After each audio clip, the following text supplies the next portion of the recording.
Good evening students.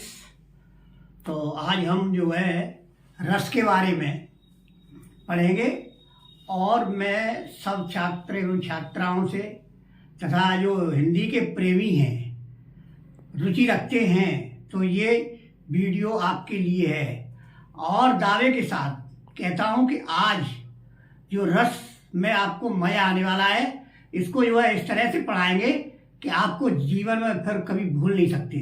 देखिए, सबसे पहले मैं ये बता दूं कि रस का शाब्दिक अर्थ क्या है। रस किसे कहते हैं? What is the meaning of रसा?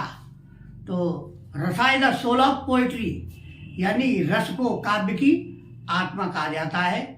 और इससे पहले इसका शाब्दिक अर्थ देखते हैं। तो रस क्या है? रस दो वर्णों से बनकर बना है, पहला र और दूसरा स, जिसका मतलब होता है र मीन्स रमना और स मीन्स साथ, अर्थात किसी के साथ में रमना। इंग्लिश में इसको रमने को जो है to enjoy with anythings. When we take interest in poetry, that condition is called रस। तो इसकी जो परिभाषा पे आते हैं, रस क्या है, इसकी परिभाषा देखिए। किसी काव्य को पढ़कर, सुनकर, देखकर जो आनंद आता है, अर्थात हमें जो आनंद की अनुभूति होती है, उसको ही रस कहते हैं। तो ये इसकी परिभाषा है, बिल्कुल सरल शब्दों में। अब इसके बाद में हम रस के अंगों पर प्रकाश डालेंगे। तो रस के चार अंग होते हैं। पहला है स्थायी भाव, दूसरा है विभाव, अनुभाव और संचारी भाव। इसके बाद में रस का महत्व क्या है, रस को क्यों पढ़ा जाता है। तो देखिए, मैं सीधी सी बात बता दूं। रस का मतलब है, रस आपने जो है पिया होगा तो उसका स्वाद क्या है? मीठा। और जब मीठा है तो उसे आप आनंद महसूस करते हैं। तो ये कविता में आनंद को बढ़ाता है। यदि कविता के अंदर, काव्य के अंदर रस नहीं होगा तो कविता नीरस हो जाएगी, और नीरस कविता को पढ़ने में कोई आनंद नहीं आएगा। वो तो फिर एक तरह से उसमें गेयता समाप्त हो जाएगी, फिर वो एक तरह से गद्य का रूप ले लेगी। तो इस तरह से रस जो है विहीन कविता व्यर्थ है।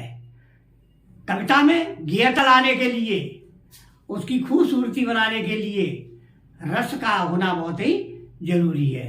अब इसके बाद में ये तो इसका महत्व हो गया। इसके प्रणेता कौन थे, या ऐसे यूँ कहें कि रस का पिता में, तो इसके जो है भरत मुनि, इन्होंने जो एक अपना ग्रंथ लिखा था भरतनाट्यम, नाट्यम, और ये इसके जो है प्रणेता माने गए हैं। रसों के प्रकार। रस, वैसे जो रस हैं वो 9 प्रकार की हैं, लेकिन सूरदास जी ने इसमें 2 रस और जो है शामिल कर दिए हैं, भक्ति रस और वात्सल रस। तो कुल मिलाकर रस जो है 11 होते हैं। अब 11 रसों के नाम कैसे याद करें, बच्चों को बड़ी दिक्कत आती है। तो मेरे छात्रों, दोस्तों, मैं आपको बिल्कुल कभी भूलोगे नहीं। और देखिए, इसके लिए मैंने एक दोहा बनाया है। रौद्र भयानक वीर रस हास कर्ण श्रृंगार, अद्भुत भीव शांति नव रस के आधार। रौद्र भयानक वीर रस हास कर्ण श्रृंगार, अद्भुत भीवत शांति नव रस के आधार। तो ये 9 रस हैं। रौद्र, भयानक, वीर, हास, कर्ण, श्रृंगार, 6 तो ये हो गए। अद्भुत, विवत्स और शांत, 3, ये 9 रस होते हैं। 2 रस सूरदास जी ने जोड़ दिए हैं, तो कुल मिला के होते हैं 11। अब देखिए इसकी परिभाषा को कोई परिभाषा आती है, लेकिन परिभाषा तो बना के लिखो। रौद्रस, इसका जो स्थायी भाव क्रोध होता है।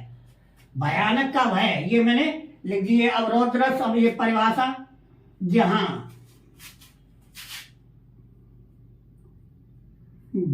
क्रोध, क्रोध हो या क्रोध दर्शाया हो, यानी किसी काव्य को पढ़कर, सुनकर या देखकर हमारे मन में जो क्रोध जागृत होता है वही रौद्र रस कहलाता है। भयानक रस जिस कविता में या काव्य में, काव्य को पढ़कर मन में भय उत्पन्न हो, मन में भय उत्पन्न हो, उसको जो है भयानक है। भयानक, भय मीन्स डर। वीर रस जहां वीरता की, वीरता का वर्णन हो, उसे वीर रस कहते हैं।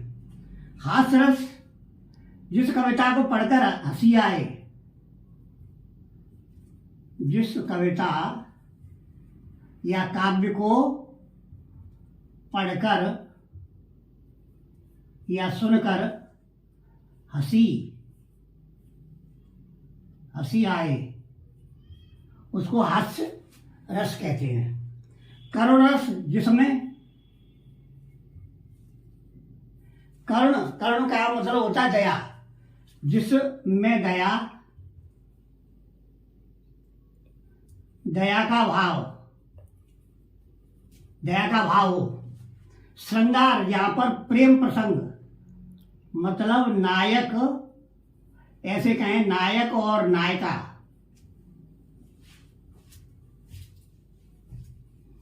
नायक और नायिका का प्रेम वर्णन या प्रसंग चल रहा हो, वहां पर जो है श्रृंगार रस होता है। और अद्भुत का मतलब होता है आश्चर्य, जिसमें आश्चर्य हो। विवश ये घृणा लगे पढ़कर, सुनकर, देखकर। शांत रस जहां पर किसी सहज और सरल भाव की बात कही हो, उसे शांत रस कहते हैं। और भक्ति जिसमें ईश्वर के प्रति भक्ति भावना हो, सहज,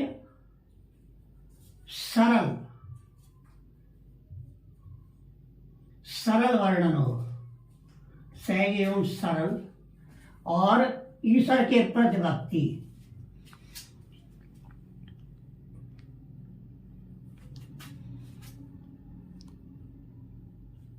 ईश्वर भक्ति और वात्सल्य या संतान, वात्सल्य कहते हैं, मतलब वत्स का मतलब होता बच्चा, और वात्सल्यता यानी बच्चे के प्रति प्रेम, संतान के प्रति ममता कह लो, ममता या प्रेम, वहां पर वात्सल्य रस होता है। तो ये रस इस तरह से 11 रस की मैंने जो है इसका स्थायी भाव और इसकी परिभाषा भी लिख दी। और इसके जो है दोहा, देखो ये मत समझना कि ये केवल इंटर के लिए है। रस तो कक्षा 9 से और 12 ग्रेजुएशन सब में चलता है।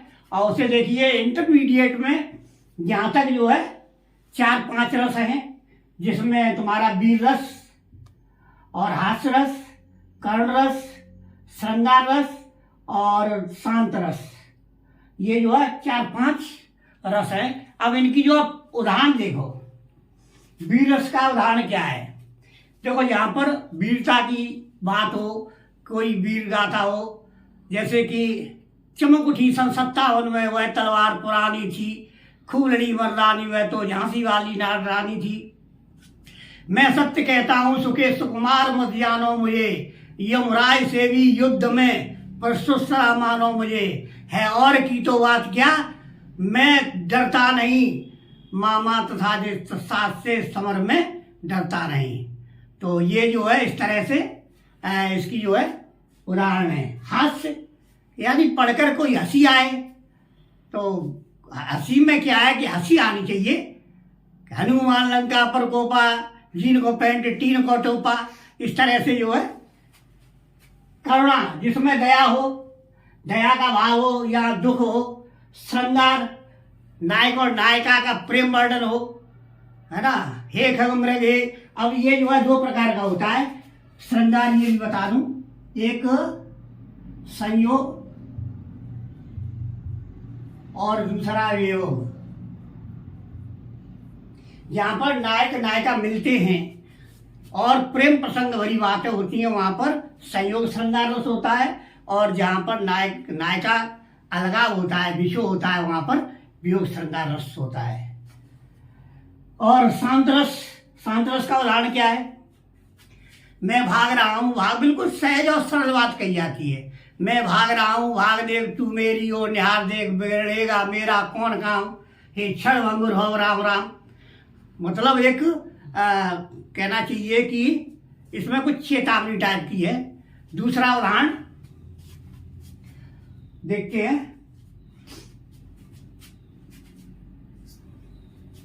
राम राम की लूट है, लूट हो जाए सो लूट, अंतकाल पछताओगे, प्राण जाएंगे छूट। मतलब एक चेतावनी और सहज सरल बातें होती है। इस तरह से इसके जो है उदाहरण है। प्रेम या श्रृंगार का, मेरो तो गिरधर गोपाल, दूसरो न कोई, जाके सिर मोर मुकुट मेरो पत सोई, हे खगमृग हे मधुकर श्रेणी, तुम देखी सीता मृग नैनी। यानी वो वियोग में, सीता के वियोग में जंगल में जानवरों को, पशु पक्षियों को और सबको वो पूछ रहे हैं। इस तरह से ये जो आपका रस का टॉपिक बिल्कुल खत्म हो गया। रस का मतलब ही आनंद होता है, टू एंजॉय। शाब्दिक रस 2 वर्ण हैं जिसका बराबर रस। र मीन्स रमना यानी आनंद लेना, और स माने साथ, तो इसका जो है शाब्दिक अर्थ हुआ आनंद।